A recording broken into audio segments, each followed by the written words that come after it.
बंगाली फिल्मों की अभिनेत्री सायोनी घोष ने कुछ समय पहले ये चित्र सोशल मीडिया पर पोस्ट किया था। चित्र में एक महिला शिवलिंग पर कॉन्डोम चढ़ा रही है। ऐसी मूर्खता भरी सोच रखने वाली सायोनी घोष को ममता बनर्जी ने बंगाल चुनाव में उम्मीदवार बनाकर उतारा। लेकिन क्या वास्तव में शिवलिंग भगवान शिव के लिंग का प्रतीक है? हो सकता है आप भी यही सोच रखते हो।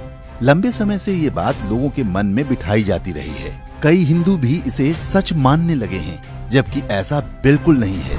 शिवलिंग जननेंद्रिय का प्रतीक नहीं, बल्कि ब्रह्मांड का सूक्ष्म रूप है।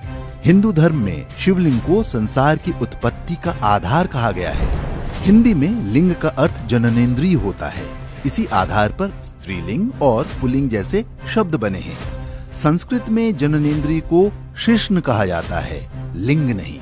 लिंग का अर्थ होता है ज्योतिपुंज या प्रतीक। स्कंद पुराण में कहा गया है कि आकाश स्वयं लिंग है, यानी शिव का प्रतीक है। वैज्ञानिक ब्रह्मांड के जिस रूप की कल्पना करते हैं, उसका आकार भी वैसा ही है जैसा शिवलिंग का। कैलाश पर्वत को भी एक विशाल शिवलिंग कहा जाता है। अब जरा ये भी जान लीजिए कि शिवलिंग की गलत व्याख्या कहाँ से शुरू हुई।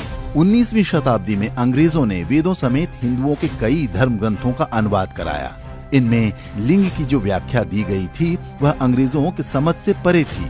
तब ब्रह्मांड के बारे में वैज्ञानिक खोज भी इस स्तर तक नहीं पहुंची थी कि वो समझ पाते कि शिवलिंग का अर्थ क्या है। अंग्रेज विद्वानों ने कहना शुरू कर दिया कि भारतीय लोग लिंग पूजक होते हैं। स्वतंत्रता के बाद कांग्रेसी सरकारों ने इस झूठ का खंडन करने में भी कभी कोई रुचि नहीं दिखाई।